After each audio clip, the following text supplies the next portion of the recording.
Namaste, my friends, and welcome to the fourth Niyama. Here we delve into the subject of yoga and the teachings of Yogacharya BKS Iyengar with his direct disciples. In this episode, I will be talking to Sri H.S. Arun, a senior teacher of Iyengar Yoga from Bangalore. He met his guru BKS Iyengar in 1978 and became his devoted disciple. He also studied under Gitaji and Prashantji, after whom he named his yoga center in Bangalore Prashant Yogashraya. Over the past 40 years, thousands of students have come to learn from him at Prashant Yogashraya, where he teaches alongside his wife, Shreematha. For Arunji's outstanding grasp of the subject and teaching skills, the state government of India and various institutions have honored him numerous titles, such as Yoga Praveena and Adarsha Yogacharya. Arunji has also written and published more than 15 books in his mother tongue, Kannada. His book, Experiment and Experience on the Chair, The Yoga Way, features a foreword written by BKS Iyengar. So like that, I take you were asking about Swadhyaya. This is my Swadhyaya. Taking one pose and go on practicing to reach certain level of my practice. I have to think. So that's why I take years and years to practice this set. How can you connect with your teacher when they are no longer around? In what ways should a practitioner of yoga correct and adjust their body in asanas to attain calmness of mind? Which yoga prop Arunji calls the star of the props? How does experimenting contribute to our practice? And how could the practice of yoga influence relationships with your partner? These questions will be addressed in this interview with Arunji. This interview, unlike previous interviews, is divided into two parts, each spanning 30-40 minutes. I hope this format will improve your listening experience, allowing you to observe the message more effectively without feeling rushed or overwhelmed. This is part 1 of my conversation with Arunji. Now, please welcome Sri H.S. Arun. Namaskar, Arunji. Namaskar. I am very happy and glad you have accepted my invitation to chat with me today. And I would like to use this opportunity to learn more about your journey with yoga, your experience studying from Guruji and working with him for so many years, revelations, insights that you discovered during more than 50 years of yoga practice, and about anything that you feel like sharing today. Thank you very much. I'm very much interested in sharing my journey in yoga. Great. I'm very happy to hear that. Let us start from the very beginning. I have learned that your yoga journey began in 1974. Initially, though, not with Guruji and Iyengar Yoga. You practiced Kundalini Yoga for several years before discovering Iyengar Yoga. Could you share how you came across Iyengar Yoga and what made you move from Kundalini Yoga practice to Iyengar Yoga practice? As you said, my journey yoga started in 1974. So next year it will be my 50 years in yoga community, meeting people, sharing my practice. So that's why I started my career in yoga. I was, as a teenager, I had asthma, that bronchial asthma. Used to get wheezing. Then I used to sneeze a lot all the time. I was sensitive to many things. Any odor, any change in climate, any change in perfumes. I used to sneeze those days because I was into an accounting firm. Those days we never had a computer, or even it's very rare to have a calculator. So everything by seeing it and watching it. So it was a hard job in that sense. So I used to sneeze and a lot, and then in the rainy season, it was really difficult for me to breathe. So I had to cover my, in fact, entire face so that I don't get air into my nostrils. Otherwise, it disturbs me. So that's how I was suffering a lot. And then when I was in a CPA or a accounting firm, one of my senior, he said, "Why can't you do yoga?" I said, "I don't know what it is." Then he gave a reference, or he took a reference to a studio or to the institute. So where they used to teach 3 months course yoga. So before that, actually, I was a little weak in my body structure. And one of my father's cousin, when he came to my house, so those days we are supposed to carry water from the ground floor to the staircase, I mean, to the first floor. So with the two buckets, I was struggling. He said, Arun, you are so weak. You have to do Surya Namaskar. So so he taught me in fact how to do Surya Namaskar. But I never had interest like a yoga pant or a shirt. So I used to do in the, it is very tricky to tell now. I was doing in a bathroom. So one side, so there's a water tap, cold water. Other part is a, you know that in India we use firewood to get the heat for the water. So in between, I used to practice under the flooring was stone, hard stone.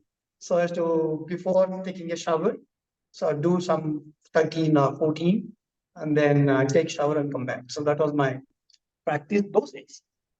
So then when I went to this institute there, the person who was the teacher who was teaching yoga there, so he wasn't there. His what do you call the institute was open. Then he told me that the institute manager said that he had to come back because already the course has started. He had to come back later after 2 months. So I went after 2 months. So there was a three years course. So in fact, Kundalini in the sense is not the typical what people know now. So it's a little different from it is a very conventional, very traditional part, what you call traditional way of practicing Kundalini. We had Surya Namaskar, of course, some asanas and some pranayama, even digital pranayama, so-called. Then the Vishamurti pranayamas, of course, Kapalabhati, Vastrika, and using what you call the technique for invoking uh, chakras. So Mooladhara to Vishuddhi chakra, not Agna at the top. So this was my routine. I did, as I said, 3 months. After 3 months, they had a test. So to give a certificate. So I got a good score there. So my teacher has inspired me in that way to continue yoga. And in these 3 months, I was able to control my asthma. There was no asthma at all in 3 months. Even in the rainy season, it was not there. I was very comfortable, but still, I had a problem with my allergies. So that took some years, but asthma went off with like a magic. So I don't know why it went off. Maybe doing like an exercise, it might have helped. It might be a faster breathing. I'm not sure what happened, but I was very comfortable. And the teacher who was, his name was, I had to respect him because he initiated me. His name was S. Janki Raman. So he was an inspector in a aeronautical company. So he used to give us class after 3 months. He said, you should take me to a demonstration. Funny thing, many stories behind that. So when he used to take a demonstration, he used to tell in public, so this is my student, he does 108 students. I want to see him. I want to make him a yoga or a star in the yoga universe. I think that really touched my heart and started continuing that. But the thing was, so getting up at 3 o'clock in the morning, 3:30, then do in Siddhasana 90 minutes of what you call meditation, Kundalini meditation. That is chanting a couple of what we call Gayatri mantras for all the chakras, starting from Mooladhara to Anahata, or even Vishuddhi and Agna and Sahasra. Each had a Gayatri mantra. I had to chant that, then to be silent, trying to get the vibration, to feel the vibration wherever it is, wherever I used to get. Then what happened was after I said 1974, 76. So before that, uh, maybe in 18 months. So I was a little different in my approach. So I used to practice all this thing that is 90 minutes of Siddhasana meditation, and then take a gap of 15 minutes and then do pranayama. No, asana, that is Surya Namaskar Hanongi, couple of not much asanas. And then Shavasana, including, of course, Kapalabhati Bhastrika. and Shavasana. That was my practice.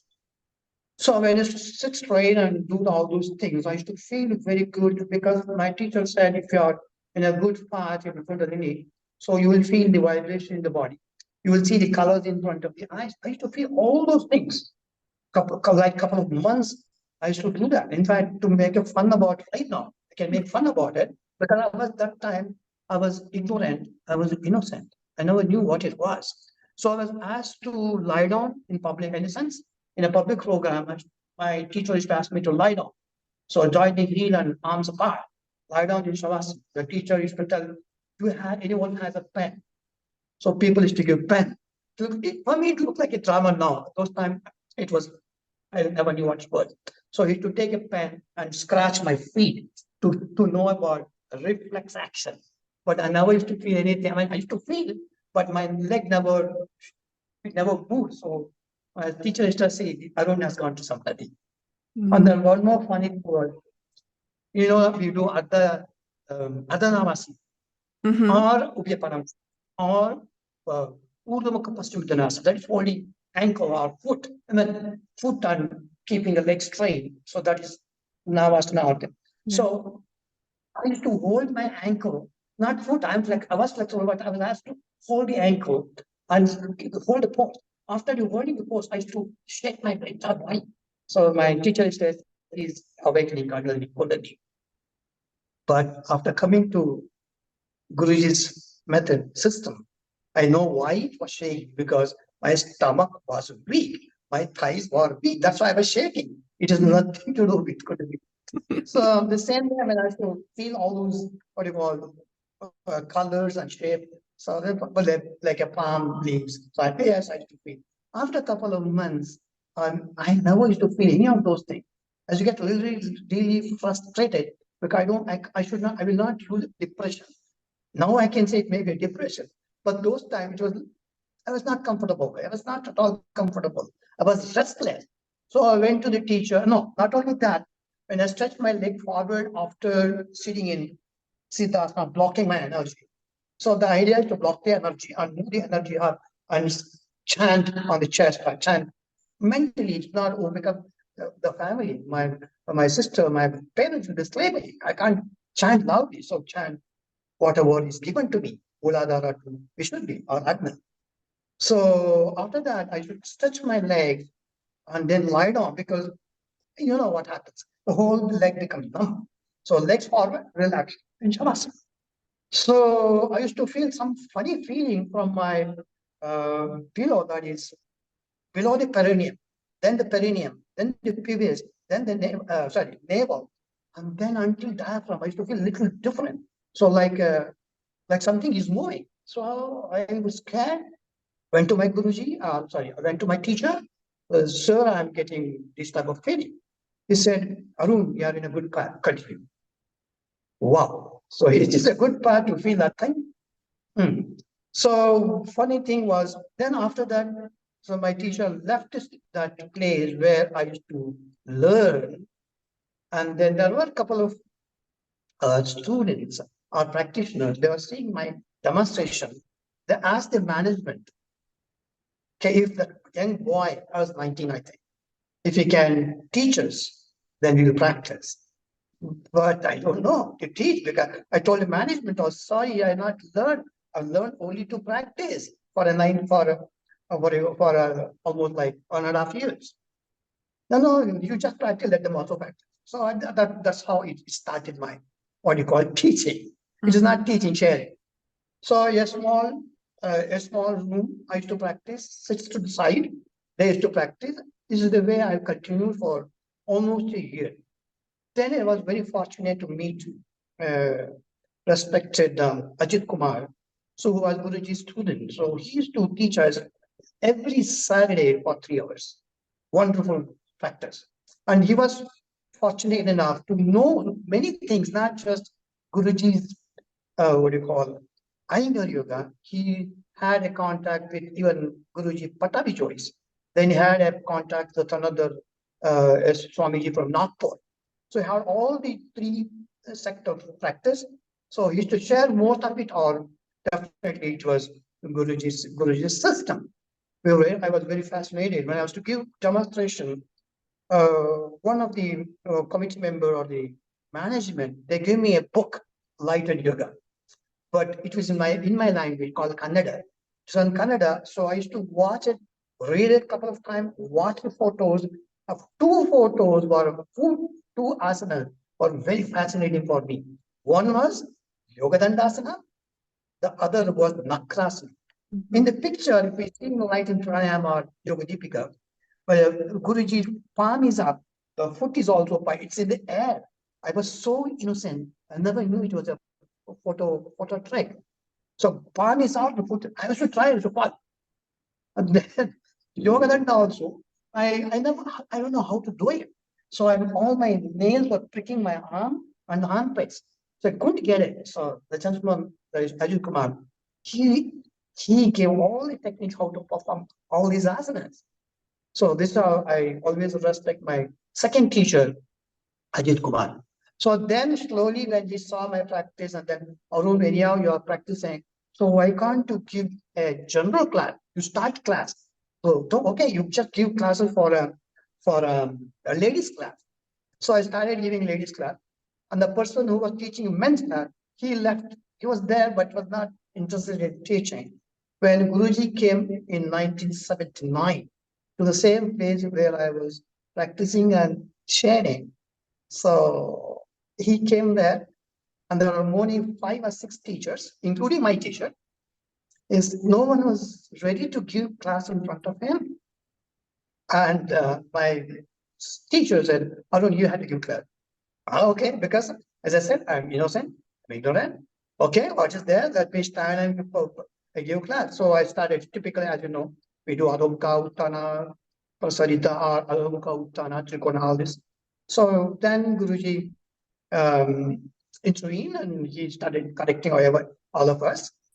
And then after the class, he called me and said, then I typically in my Sanskrit work of respect to the elders or respect to the teacher. So we do hold the palm like this and we say where I had come from, which is the lineage, which Rishi I belong. So I did namaskar to him, protect him. Then he said, "You're not teaching, you're just practicing." I said, I never knew I had to be addressed at Guruji. I said, sir, I don't know how to teach. Doing this and I've been asked to give class, that's what I'm doing. Then he gave a wonderful suggestion. You have to come down to your student level in teaching. Wonderful. That, what do you call it? That first one, come down to student level in teaching. Took years and years to understand what he meant. So I'll come to that after later. So this is how I connected with Guruji.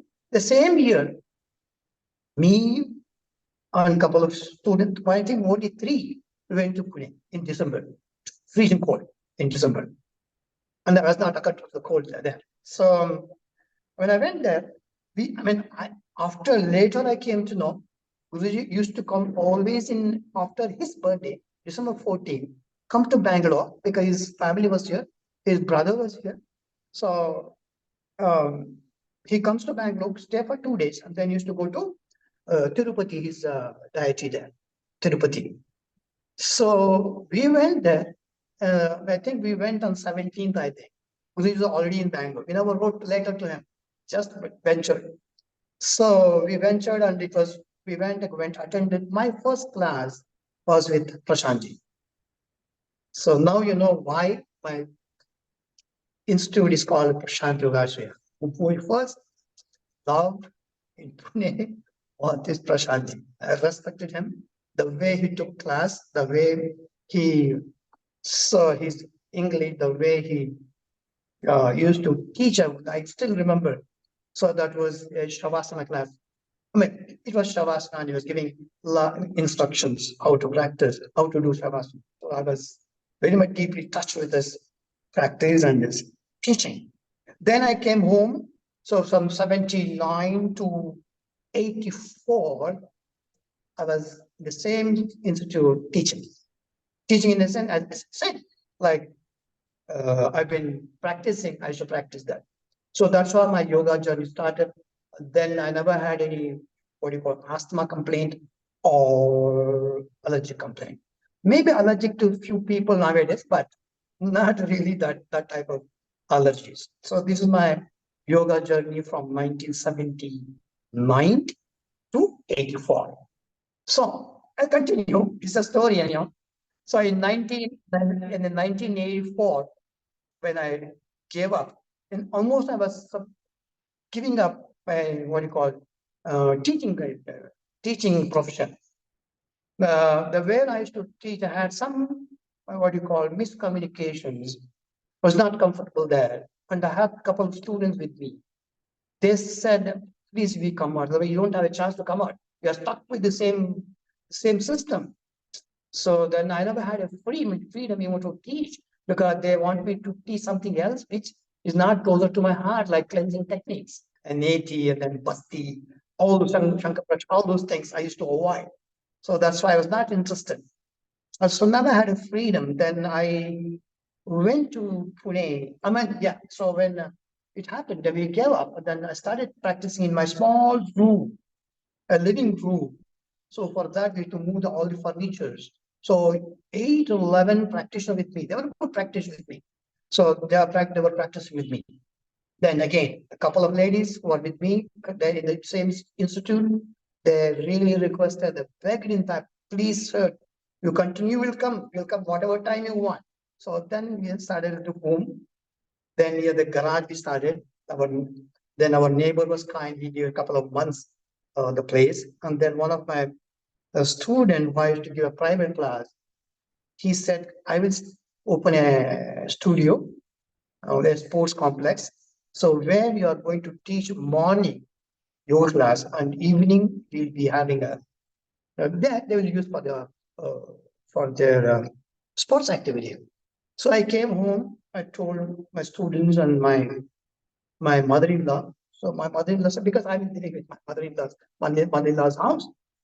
So she said, why they have to do? Why can't you do it?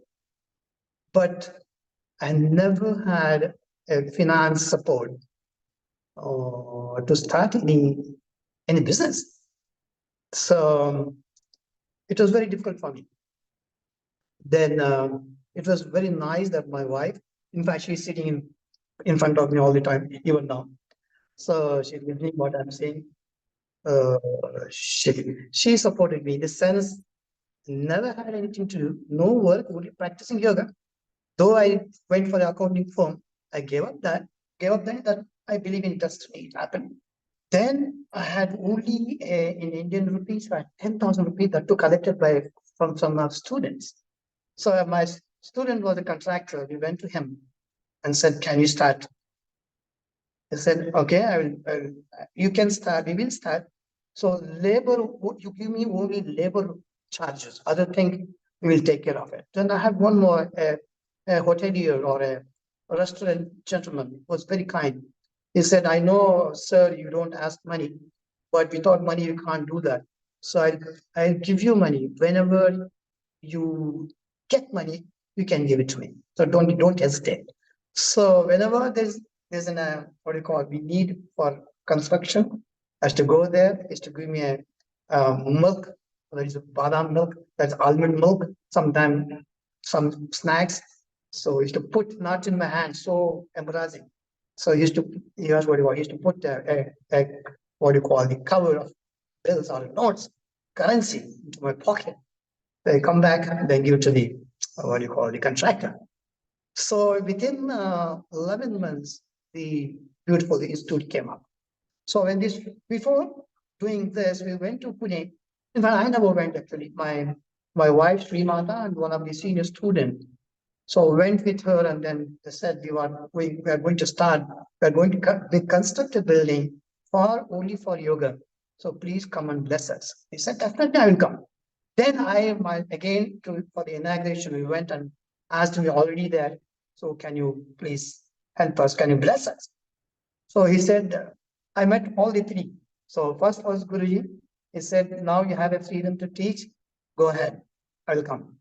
Then I went to Gitaji. So Gitaji said, "If it is your own institute, try to see that you and only your wife will give class, no others." So that's still I follow. So very rare I give class, ask people to give class. Otherwise, me or Shreematha will give class. The third one with Prashantji said, you go to the class on time and then come out from the class on time. The simple reason, people want to talk to you. So they want to see you as a brother, they want to see you as a counselor, they want to see you as a, uh, what do you call that, a friend. So this thing happen, you have to take responsibility of them on your shoulders. Better you finish the class and run it. So that also I try to follow that. So these are the three things in my Prashant Yogashraya thing. Then he came. So now, because many times we call our all the activities are yoga festival. So why I call yoga festival? Because that was Guruji's message. So he came. So when he came, when I wrote a letter to him, Guruji, as you know that we have our studio. The studio is already ready to be opened. So you bless us. Can I say that Guruji is coming and giving class? He said, no. You just mentioned as a festival. So it was an inauguration festival. So one day it was a ritual with five, like what we call Havan or Homa. So inauguration one. Then evening you had a public program with some two ministers and celebrities were there. On the last one, on 3 days, he gave a class. He never gave a class. My teacher was in front, and many of the senior students were there. I was also there, and it was like a fantastic thing to see how he was correcting each and every person watching, even the teacher, my teacher. So then after we finished, getting down at the third day, he said, Arun, whatever you have learned is nothing. You have to come to Pune. Was very humbled. Hey, namaskar, Guruji, when I had to come. So this was in July. So he asked me to come for October intensive.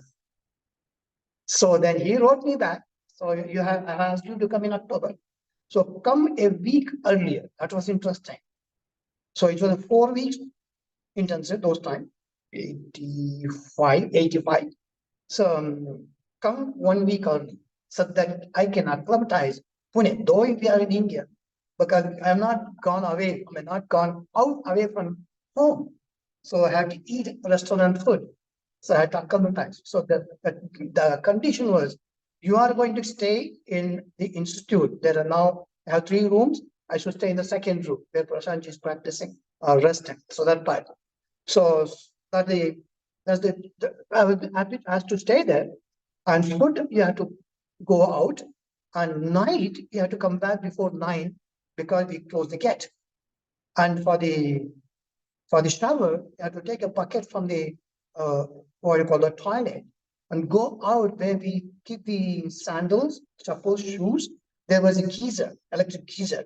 So take that water, go to the bathroom, take shower, and then second one was, so you have to assist the medical class or the therapy class. So that's one the thing I was asking.